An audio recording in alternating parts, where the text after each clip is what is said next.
Sex ed gets the boot in the battleground school district. Candidates make last-minute pleas ahead of the November 5th election, and the interstate bridge debate heats up again. I'm Chris Brown, and this is Clark County Today.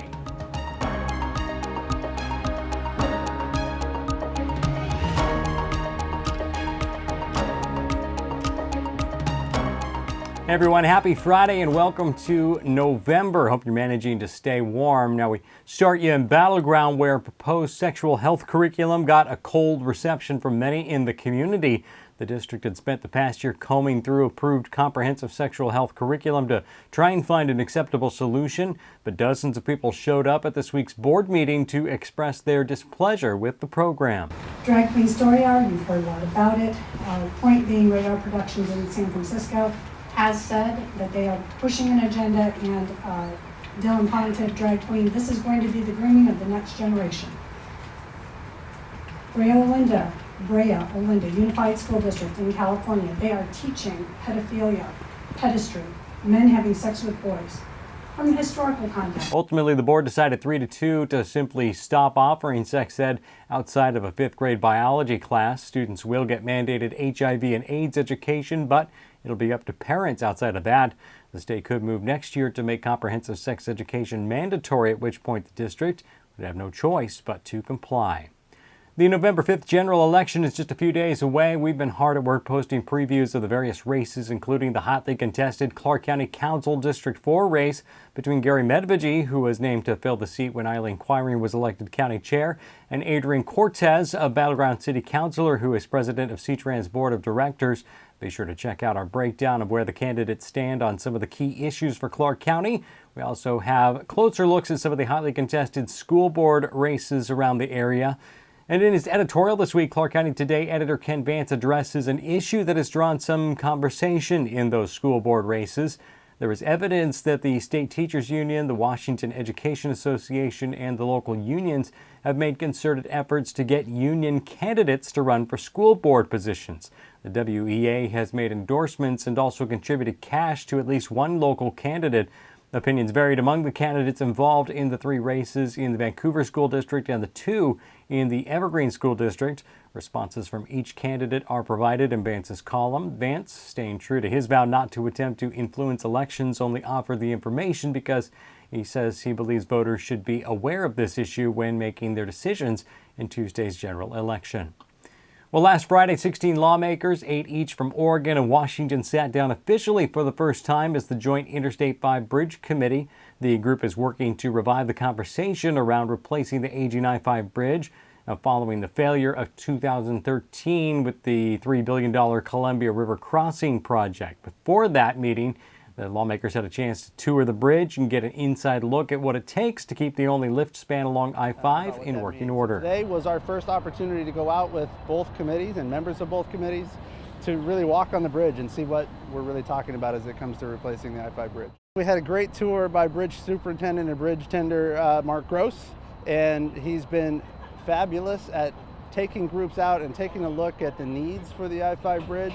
And his crew is also responsible for the maintenance and upkeep of the bridge to keep well over 135,000 vehicles a day moving across both of those spans. And his crew really deserves a lot of credit for that work, and Mark's been fantastic as we bring groups out to take a tour and really see what the needs are. Several people on the committee said they hope lessons are learned from the failure of the CRC. Another said they hope the conversation around a third crossing can be part of the discussion. The group is set to meet again later this month and in December. A 39-year-old cold case may be heating up again thanks to new technology. Now, in February of 1980, the Clark County Sheriff's Office investigated human bones found along Fly Creek in Amboy.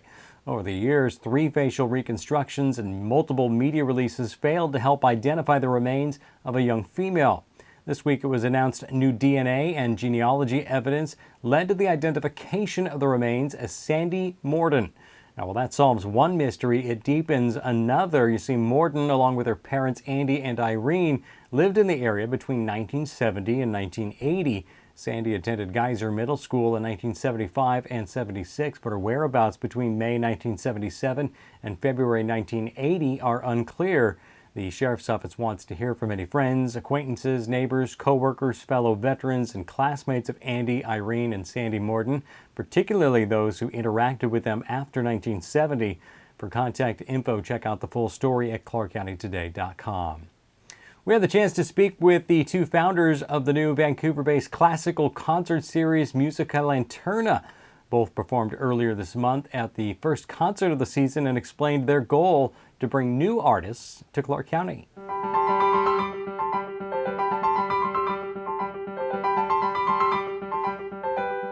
Growing up in Georgia, I grew up in the 90s. We had a piano at home, and as a child, I was kind of always fascinated with a piano as an instrument. Although it's without words, it's instrumental music. You're given an opportunity to put into music and emotion, spirituality. The moment when, these little details of our life, these things that we're sometimes worried about, the moment when you work on the piece, when you're spending time with piano, that's your moment when you can really move everything else towards the side. I moved to the United States in 2002. I continued my music education here, and that's where I met Anton. Even then, back at the university, we started talking about these some kind of project that we wanted to do. I visited a lot of concert halls in my life. Some of the academic concert halls or standard concert halls, they're a little bit impersonal. And that's why we were looking for a concert space in Vancouver that would accommodate our ideas. If music engages the audience, if they feel immersed, they feel like they have experienced this warmth or fire, or if they were touched by the music, then we have achieved our goal. You can find more information on showtimes at musicalanterna.com. Well, Kingsway Christian Elementary School students are getting outside to exercise this fall. The school has adopted the Morning Mile program, where parents, teachers, and students go out to the track right as school begins to walk or run for at least 15 minutes. The Morning Mile is just one part of the school's new Purposeful Play program, which has the goal of getting students more active while at school and promoting healthy exercise habits. Parents are invited to join in and can sign in at the school office each morning. Check back soon for a full story at clarkcountytoday.com. All right, now it's time to check in with Paul Valencia for your clarkcountytoday.com sports update. Happy Friday, everybody. Wow, we've made it. Week 9 of the high school football season, and we have some incredible games coming up Friday. I previewed them this week on clarkcountytoday.com. We had the 4A notes, the 3A notes, the 2A notes, the 1A notes. Big game in 4A, of course, Union at Camas. Always a big game. Hey, if Camas wins, league champions outright. If Union wins, there'll be a 3-way tie for first place. Crazy. Hey, in the 3A JSHL, we got Evergreen going to Prairie. They're playing for a share of the league title. I know. Nobody saw that coming into the season. Well, nobody except for the Prairie Falcons and the Evergreen Plainsmen. They believed. But let's face it, most people did not see this one coming. The winner will get a share of the league title. Prairie has to win to ensure a playoff spot. They could finish first in the 3A GSHL or out of the playoffs altogether. A huge game. 2A GSHL. Hey, the Ridgefield Spudders. We wrote about them too. Ridgefield has a chance at a share of a league title and the number 1 seed if the Spudders can stun the world and beat Hawkinson on Friday night. Okay, again, not too many people will believe that's going to happen, but Ridgefield has already made believers out of a lot of people this year. Okay, now let's get to the Trico League. La Center's going up to Castle Rock. The winner is the Trico League champion. Huge games, week 9. We had previews this week on clarkcountytoday.com. Hope you saw it. Hey, we also featured tennis. Yes, tennis. Going to bi-district for the 4As and 3As right now, but we had a little thing on how the players of tennis don't just play for themselves, they play for their schools, they play for their teams. That's going to run Friday morning on clarkcountytoday.com. Oh, and starting Friday in Yakima and concluding Saturday, the Slowpitch State Tournament. In 4A, we have Skyview and Union playing in among the final 8 teams at state. And in the 3A, 2A bracket, It's Washougal and Prairie. They're playing in the final 8.